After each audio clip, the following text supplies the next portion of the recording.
Let's do a fun little exercise. Baseball, right around the corner. Yep. Give me 3 teams that you think are going to outperform this year and 3 teams that are going to underperform. Outperform and underperform. Okay. I'll give you one real off the bat real quick. Mets. I think Mets are going to have a really good season. Yeah, but they're kind of expected to now, right? Because they're, outperform or underperform. I kind of think like, okay, who's gonna surprise to the upside? Who's gonna surprise to the downside? Like, I'm not gonna say the Dodgers or the Rays or the Mets because they all, or even the Yankees, because they all have good teams, right? They all have very good teams. Matter of fact, I might put the Yankees in the underwhelm side. Surprise to the downside. Who's gonna be unimpressive? Because yeah, they still have Garrett Cole, but the rest. This is a pitching league. I know we like excitement. I know we like for the hobby. We don't even think about pitchers, but pitching is what dominates. You have a great pitching staff. The Dodgers, they won the World Series, and they added 2 Cy Young to their staff. So not only did Kershaw and Buehler and Dustin May and the whole crew return, but remember they signed David Price last year, and he's coming back. He didn't even play for them last year when they won the World Series. And they signed what's his name? I can't believe I'm going to forget his name. Trevor Bauer. Trevor Bauer, right? They signed Bauer. So I mean, like that team that's like the Warriors adding Durant. And fine. Let me go a different direction. Mets or Braves win that division. So what is it? Is it the East? NL East? It's the NL East. Yes. I'm still going to say Braves, and here's why. The Mets still seem to find a way to get in their own way somehow, whether it's an injury, something like that, you name it. I think the Mets make the playoffs. I think they're probably a wild card team. They've really gotten better, but they're one. I don't want to jinx the guy, but they're one DeGrom injury away. That guy's got a real fluid throwing style, and he's just a really good pitcher, and he doesn't really get hurt. He's not like it's not herky jerky. His throwing motion is real smooth, so. That's why he's kind of avoided injuries for the most part. But I heard in like spring training, he's throwing like 102 miles an hour, some crazy number. Like he's like raring it. He's already throwing heat. There just one injury there, and that was my point with the Yankees. Why I think the Yankees underwhelmed, because even with Trevor Bauer and all these stuff out there, the Yankees have Garrett Cole and the rest of their rotation. So like the Dodgers are going to have a Cy Young winner in like the 4th spot. They're going to be great, right? So the Yankees, they used to have a decent rotation, and their bullpen was awesome. Well, now their bullpen is Chapman and nobody, because Britton got hurt, and they let Ottavino go, and Dylan Betances is there. They used to have 3 closers basically, and now they have one who seems to give up the long ball anytime that team is in a meaningful game. So that bullpen's not exactly a strength anymore, and their starting rotation after Garrett Cole, you know what it is? Number 2 pitcher is Corey Kluber, who basically didn't pitch last year. I mean, he could be great, but he also could be terrible. I mean, they're taking a flyer, and that's their number 2. Every other team has like a Cy Young, top pitcher at number 2 for the amount of money that they're spending, right? They never went out there and did anything. They picked up a Jameson Talon, however you're gonna say the guy's name. He's not even making their starting, the starting go round. They go number 3 is Domingo Herman, who was out basically all of last year with the domestic violence, issues, and he was good before he went out. He won a bunch of games, but anybody can win a bunch of games their first 10 games out there until the scouting reports and somebody figures you out. And then Jordan Montgomery, another guy who's coming off of an injury, and he was decent, but not. I mean, this is the Yankees. The Yankees should have Andy Pettitte, Roger Clemens. I mean, they should have backed up by Mariano Rivera. They should have all the top guys, and they're not spending on pitching. So I think that ultimately is going to catch up to them. You could have a murderer's row of offense and have Giancarlo Stanton and Aaron Judge and all these guys, DJ LeMahieu, the batting champ. But if you can't pitch, it doesn't matter. You're not winning in this league. So I think an underwhelming is the Yankees. I'd love to say the Rays, but the Rays are just going to be steady because they're always steady. I think an overachieving, the Red Sox.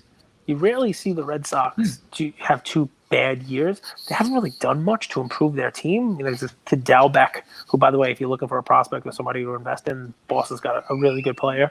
But I think they're going to surprise to the upside. They also have a pitching staff that, if it breaks right, they could be a lot better than people think. But no one's expecting anything out of them. You're talking like betting odds, right? No one's expecting a big win total out of them. I think they could surprise, especially if the Yankees are not as good as people think. What about the Cardinals? Where do you see Nolan Arenado? You know, it's a big move in the offseason. He's a really solid third baseman. They have Molina, who's as steady as they come. A big part of pitching, Cage, is catching, right? And Molina's as steady as they come as a catcher. Like that's a pitcher's paradise. So to you know speak. who the Cardinals remind me of? They remind me of the Spurs organization. You Yes, know, like they're always steady, they're always professional, they always win, they always do well, and they find a way to bring in, somebody like that as well. You know, like a Paul Goldschmidt. Right, you know, I mean, to come in and and play, right? I like them. I like the Cardinals. I don't think they're going to be doing it. So here's a surprise team for me, and it could have some real hobby impact. I think they're actually going to play really well this year. And again, it's like everything else, health. I think the Angels finally make the playoffs for our friend Mike Trout. I think the Angels actually get in the playoffs because I think. And look, this is not going out on a limb here because his cards are way too expensive for me to ever invest in because there's just so much upside there. But I think Shohei Ohtani is just amazing. And if he stays healthy, I mean, the dude is a legit pitcher and a legit hitter. He's not like a quirk. He's really that good. You've watched him play? Oh, dude, he is really good. Like he can pitch like anybody. Like he's a top flight starter. He's like a 1 or 2 on a team. And also, he can stroke the ball. I mean, I'm telling you. But Cage, just from like a physical perspective, like I don't think a human body was meant to throw a fastball 100 miles per hour, and then to have that same body go and hit a fastball. Like I'd like to tell you you're wrong, but he has shown you that you're right so far in his career. He hasn't been able to do it. We always laugh at baseball, but like them getting injured. But like if you think about it, like your body was made to run. Your body was not made to chuck overhand. Like how many times they throw 100 pitches a game at 100 miles an hour? So like, it's tough. Like there's a reason why no one's ever done that since like 1914 with Babe Ruth. I'm with you. But I think, if he has a chance to stay healthy, it's great. You bring Joe Adell up. You got Mike Trout. Like that team has some real weapons, some real tools to make. You like noise. This Adele guy? You bring him up a lot. Do you like the singer Adele? Something I forgot about you, and that's why he reminds you of it, or what's the deal? So Adele and we share a lot. I mean, she and I were. People don't do it. Don't go this way. People have actually confused me for Adele, actually, in supermarkets and stuff. So, but no, we're talking Joe Adele here now, handsome. So yeah, dude, he's one of these potential 5-tool players who could be really good. He could also be a bust. He could be the next Upton. So we shall see. But baseball's gonna be an exciting year, man. You gotta. It's funny because you wait for opening day and then opening day happens and you're like, okay, who's getting called up? It's like when basketball starts. Okay, how far are we till the All-Star break? And then All-Star break happens. You're like, okay, when are the playoffs again? Baseball's a long season. But yeah, I mean, I think, if I were looking for an underwhelmed Yankees, which is terrible because I'm a Yankee fan, overwhelmed, I think the Angels could actually make some noise. I do think, just like when we did our NCAA pick, I said Gonzaga's going to win the whole thing, and I'm going to go chalk because they're just that good. I think if you're asking me who wins the World Series this year, I say the Dodgers again, just because I mean they are just head and shoulders better than everybody else. And maybe it's the Yankees and the Dodgers in the World Series. That would be cool for me to watch. I don't think anybody can compete with the Dodgers. And if you're making plays on that, Mookie Betts, your Bellinger play, your Betts play. You want some sneaky pitching play. Dustin May.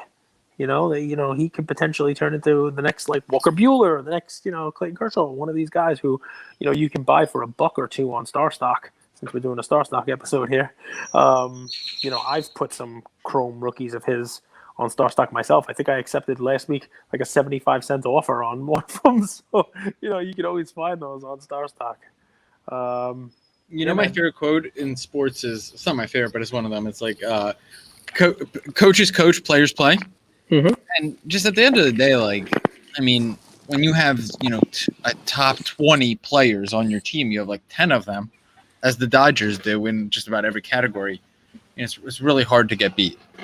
There's a lot against you because I will say when you build a star-studded roster, there's an added layer of motivation from the rest of the league to destroy you kind of thing.